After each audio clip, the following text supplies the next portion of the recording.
Hi there, Eva here from Women Blazing Trails.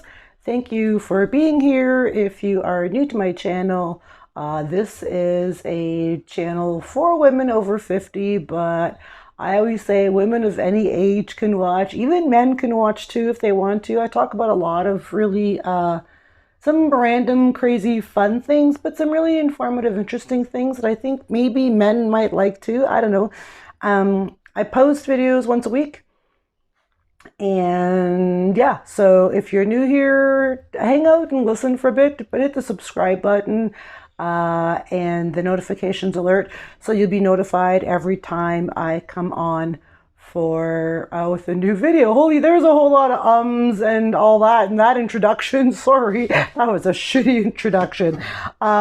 Before I do get started, I do like to swear a little bit, so if you're not into bad language, then this probably isn't the channel for you. Sorry, not sorry. It's just who I am. So today we are going to talk a little bit about moving to a different country for those of you that are thinking about it, considering it, maybe even you're on the verge, like you're almost ready to do that. And I get right now, I don't really know what the border situation is like, for a lot of different countries. So before you, right out of the gate, before you even decide to leave your country and move to a new country, you better find out what the border requirements are as far as the COVID and that whole situation right now, because it's still a little unstable. So you might want to check and see if it's easy to get into the country that you have on your radar before you actually start making plans. So I get asked a lot, how did you do it? Was it hard? Was it easy? Were you scared? So I'm just gonna cover a few things in today's video about how to actually plan, for lack of better words, like if you are actually like you're there and you're like, okay, I'm ready to leave my country, whatever country you're living in. I'm not going to shit on anybody's country, whatever country you're living in. If you're ready to leave your country, if you're there and you don't know what steps to take, then this is definitely the video for you.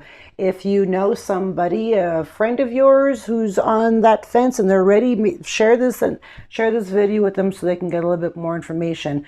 So I'm going to tell you how it kind of went down for me and then give you some tips and some things that you should consider, things that you need to know before you do, click the buy now one-way ticket on your airfare and take off, halfway across the world and you're not really prepared. So I first went to Costa Rica on a volunteer mission trip, and I was there for about 3 weeks. And it was okay. I didn't love Costa Rica. I didn't hate Costa Rica. It was where I was. It was really, really hot, and like hot to the level of ickiness. Like when it's so hot that even the locals complain that it's hot, it's fucking hot. So it was a little bit too hot for me. So when I came back from my mission trip, and then that year when I thought about, okay, you know what, I want to do that again, and I do definitely want to go and live somewhere for like a winter. I was planning on leaving Canada just for, from October to April, just for the winter, because from where I live, winter is horrible. So I just wanted to get out for the winter, but I didn't want to melt my skin off. Like I didn't want to move somewhere where it was so freaking hot that it was uncomfortably hot, because that doesn't interest me either. I wanted a really, really nice climate. So the first thing I did, and so one of my recommendations, it would be to get on the internet, obviously, of course, get on the internet. But I checked out International Living, and I'll drop the link to that down below. It's not an affiliate link or anything. It's just, I'm not selling anything. It's just a link I want you to check out.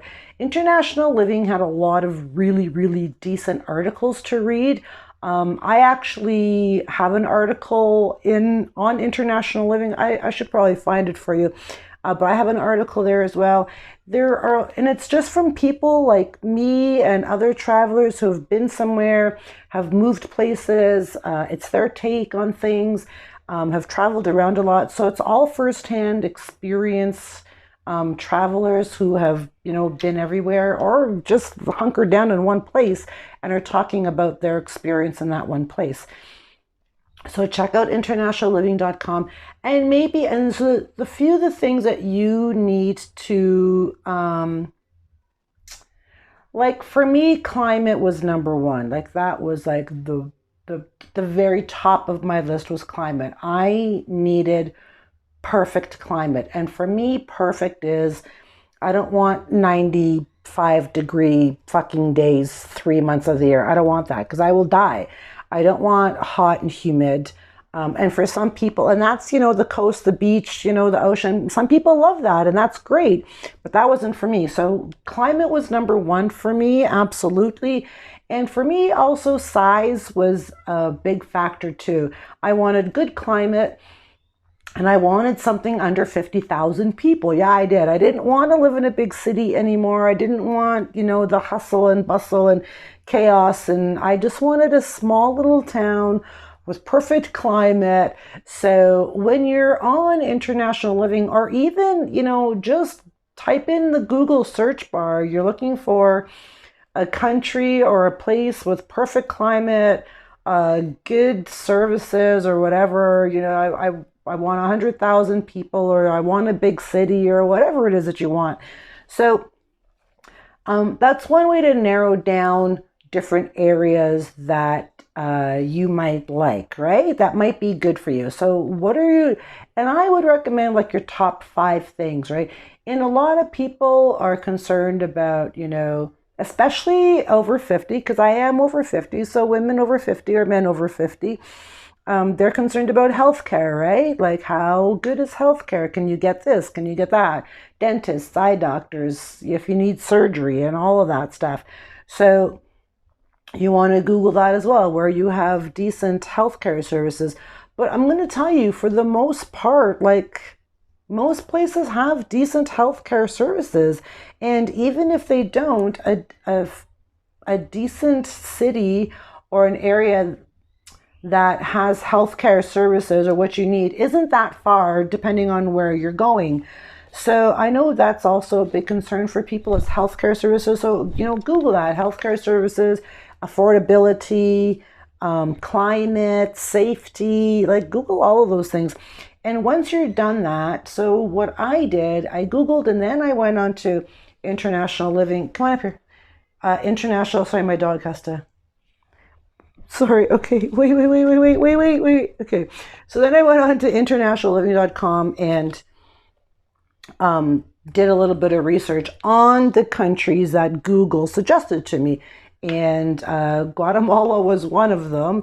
There's Nicaragua, Colombia, maybe. I had quite a few, and I researched them all. And then I actually had, you guys are going to laugh, whatever. I actually had a tea leaf reader. I have a friend back home who is a tea leaf reader. So I contacted her. I literally just sent her a message on Facebook. I'm like, yo, I'm ready to move somewhere and I don't know which country to choose. And these are the countries that are on the radar. So can you choose a country for me? So she chose Guatemala and that's how I ended up here.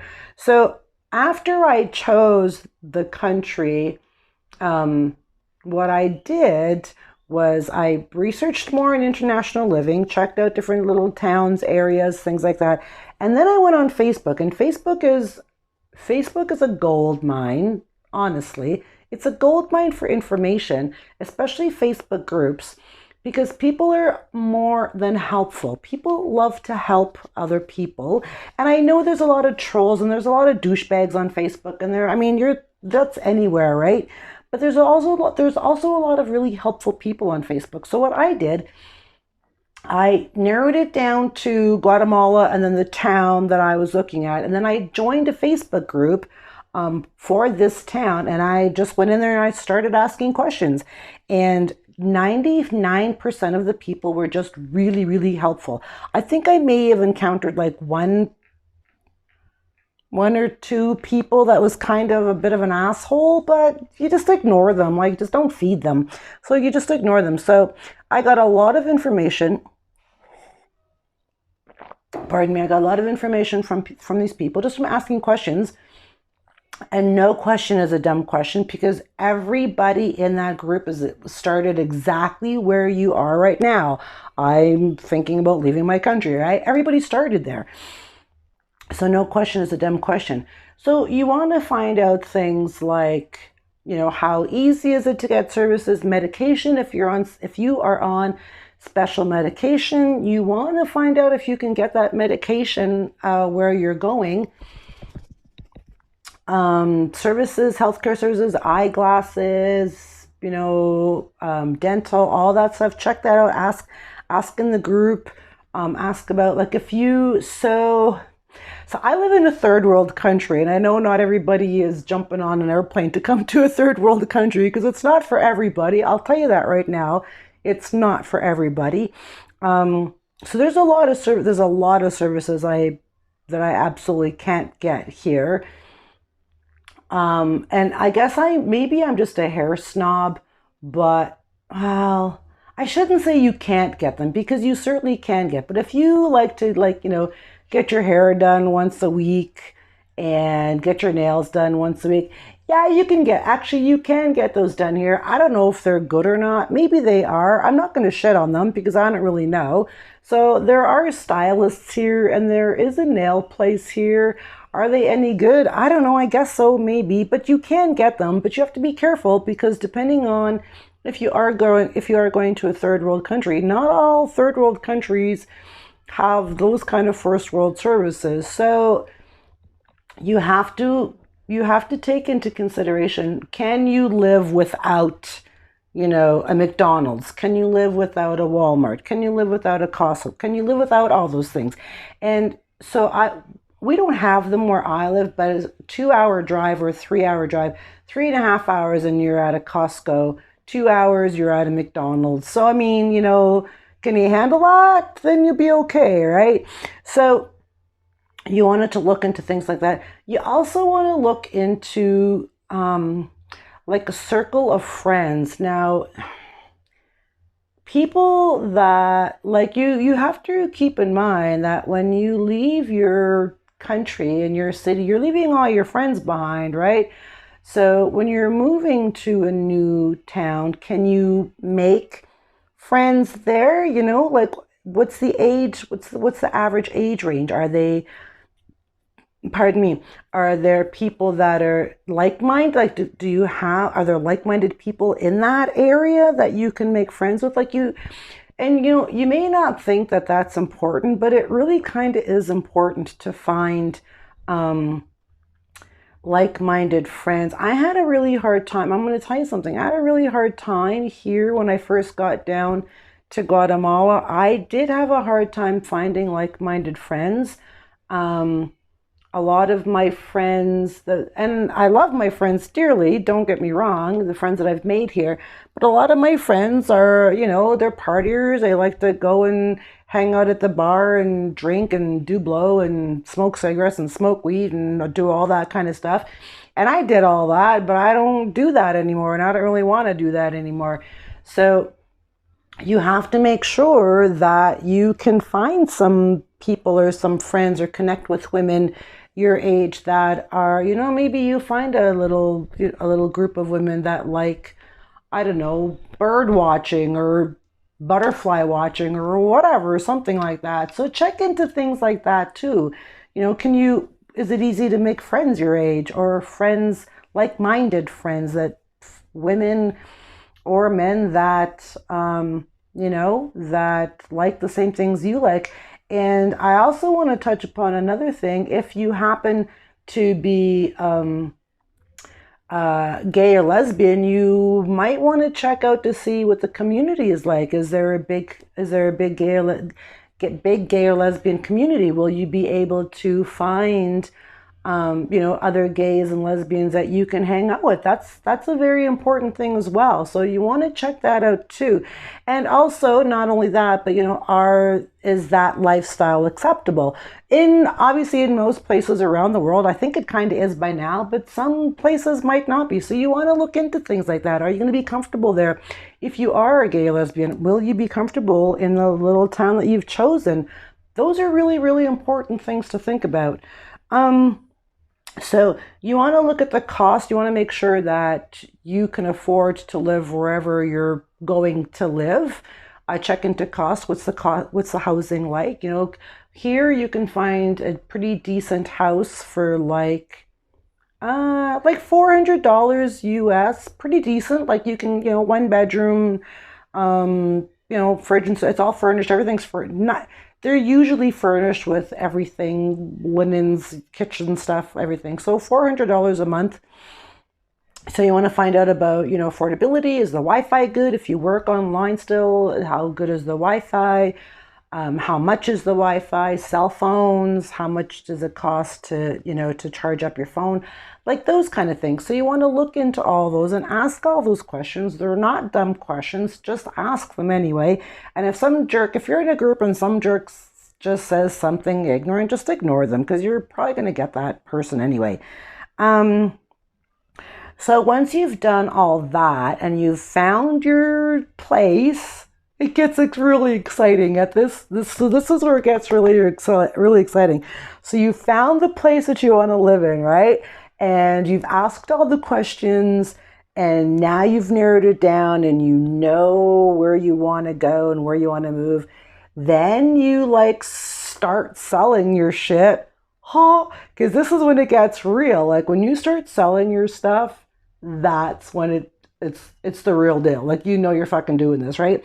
So start looking into selling your things, donate a lot. And I really, really would strongly recommend, and I get that, we want to sell a lot of the stuff and make some money and put some more money in our savings, but donate as much as you can to shelters like homeless shelters, shelters for women, abused women that are starting over again. Please, please, please consider donating a lot of your stuff to shelters and organizations like that do help people who are less fortunate, starting over in life again. Consider donating a lot of your stuff, or as much as you can, to organizations like that, because they really do help the less fortunate people.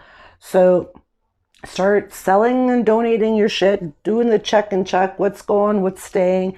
And you also want to, I came down here with 2 suitcases and a song and a prayer. So you have to, what do you want to bring with you? How much can you bring with you?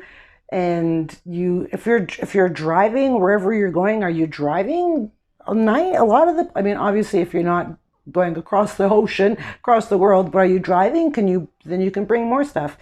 If you have pets, you want to check into that. Can you bring your pet? What are the requirements? Because every country has different pet requirements. So you want to look into all of that stuff. So there's a lot of little things you need to check off your list before you can actually, book your ticket.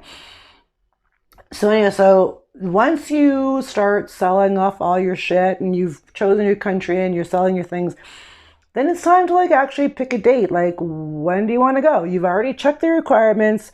You've checked the COVID requirements. You've found the place and all of that stuff. So you're kind of ready to go ahead and book your ticket. Like you're almost there. So go through all your things and sell all your things. That's what I did. Sold all my things. So what I did was I downsized. I got rid of all of my stuff. And then I rented a room in a beautiful Christian lady's house. I rented a room in her house for the last 4 months until I was ready to move out of the country. So I just rented a small room in somebody's house, and I settled there for a few months, and then I booked my ticket and off I went to Guatemala. So there was one other thing I wanted to also another really, really helpful thing too, when you are in Facebook groups, and you're, asking questions, you might want to ask around for like rentals, check out some rentals, find rental groups, Facebook groups in that area to see what the houses are like. Even if you if you connect with somebody on a Facebook group and actually like make friends with them, ask them to go, if you find a house in a group, ask them to go check out the house or the apartment and see if, what they think. Other than that, you can certainly Airbnb when you get to your new location. Airbnb for a week or a couple of weeks until you find a more permanent house or apartment to live in. And usually when you get to your location, wherever you're going, it's pretty easy to find rentals when you're actually in the town, because you can check the boards at the grocery store, at the corner store, all places. A lot of places have not billboards. What do you call? I don't even know what you call them. Those boards where people like advertising boards. I don't know what you call them, where they post all that stuff. But once you get to your town, you can check the boards and look for houses and apartments, and then you can actually go see them yourself. So I think I covered like the most important things about when you do decide to move countries. Climate, the things that are important to you, cost, safety, you know what, there is no place is 100% safe. It's pretty safe here. Like I actually feel safer here than I did back in my city in Northern Ontario, Canada. Nobody here wants to hurt you. This is a pretty safe town that I live in, Panajachel, Guatemala. It's actually pretty safe. So check out that safety. But like, with anything, you're not going to wander the streets at night by yourself at midnight. And you wouldn't do that in your town anyway. Well, maybe you would. I don't know. I wouldn't. But you're not going to get into cars with strangers. You're not going to do that anywhere in the world. So safety is common sense, really, I think. So just use your common sense. You're not going to leave your wallet and your purse in your shopping cart and walk away from your shopping cart and go down 3 aisles and then come back to your cart and expect everything to still be there. That's just common sense. So I hope that answered a lot of your questions. I think I covered just about everything. If you have any other questions or concerns, just drop it down in the comments below, and I'll get to the comments and see if I can't help you more. Now, keep in mind that I'm in Central America, and I am here in Guatemala. So I am in a third world, and I have a little bit of experience living in Mexico because I was there for a year. Mexico, you can get first world services. You can get really decent restaurants, fancy restaurants, good food. You can get Amazon delivery. Like, you can get all that stuff. You can't get a lot of that stuff here in the third world. So, what can you live without? Like, really, like, how much can you live without? So those are the things that you need to keep in mind. So I'm actually going to wrap this up. I think I covered everything. I'm going to wrap this up. I hope it answered most of your questions. As I said, please, if you have any other questions, drop them in the link down below, or drop them in the comment section down below. Sorry. I am going to drop the link to internationalliving.com. You guys can go check that out.